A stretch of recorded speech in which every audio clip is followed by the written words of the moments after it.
কল্পনা করুন বরফে ঢাকা এক পাহাড়, রাতের অন্ধকার, আর হঠাৎ 9 জন মানুষ নিখোঁজ। কিন্তু কয়েকদিন পর যা পাওয়া গেল তা আজও বিজ্ঞানকে প্রশ্নের মুখে ফেলেছে। তাঁবু ভেতর থেকে কাটা, খালি পায়ে বরফের দৌড়, আর কিছু মৃতদেহে পাওয়া গেল অদ্ভুত রেডিয়েশন। আজ আমরা জানব ডিয়াথলভ পাস রহস্য, যার উত্তর আজও কেউ নিশ্চিতভাবে জানে না। 1959 সাল, রাশিয়ার ইউরাল পর্বতমালা। 9 জন অভিজ্ঞ পর্বতারোহী এক অভিযানে বের হন।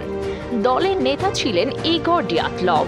তারা সবাই ছিল প্রশিক্ষিত, সুস্থ ও প্রস্তুত, কিন্তু যাত্রার শেষে তারা আর কেউ জীবিত ফিরে আসেনি।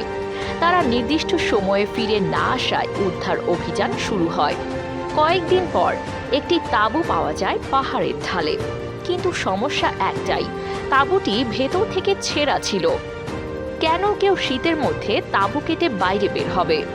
তাঁবু থেকে দূরে খালি পায়ের ছাপ, বরফে দৌড়ানোর চিহ্ন। কিছু মৃতদেহ পাওয়া গেল কোনো কাপড় ছাড়াই, আর কিছু দেহে হাড় ভাঙা, কিন্তু বাহ্যিক কোনো আঘাত নেই। ঘটনা এখানেই শেষ নয়।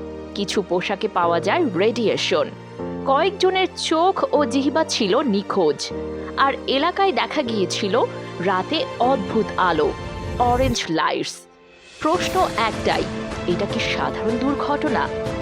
এখন আসি সম্ভাব্য ব্যাখ্যাগুলোতে। নাম্বার 1, তুষার ধস। সরকারি ব্যাখ্যা, কিন্তু তুষার ধসের কোনো পরিষ্কার চিহ্ন নেই।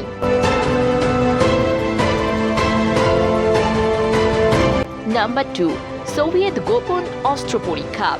রেডিয়েশন প্লাস আলো, সন্দেহ, কিন্তু সরকার কিছুই স্বীকার করেনি। Number 3, infrasound theory. বিশেষ শব্দ তরঙ্গ মানুষের মধ্যে হঠাৎ আতঙ্ক তৈরি করতে পারে।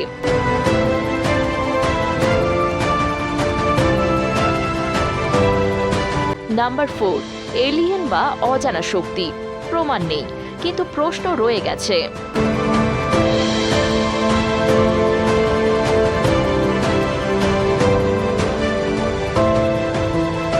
60 বছরের বেশি সময় পেরিয়ে গেছে, কিন্তু নিশ্চিত উত্তর আজও নেই। এই ঘটনা এখনো পড়ানো হয় আনসলভ মিস্ট্রি হিসেবে। তাহলে আপনার কি মনে হয়, দুর্ঘটনা, গোপন পরীক্ষা, নাকি অজানা কিছু? কমেন্টে আপনার মতামত জানান। ভিডিও ভালো লাগলে লাইক দিন, আর এমন রহস্যময় গল্পের জন্য চ্যানেলটি সাবস্ক্রাইব করুন।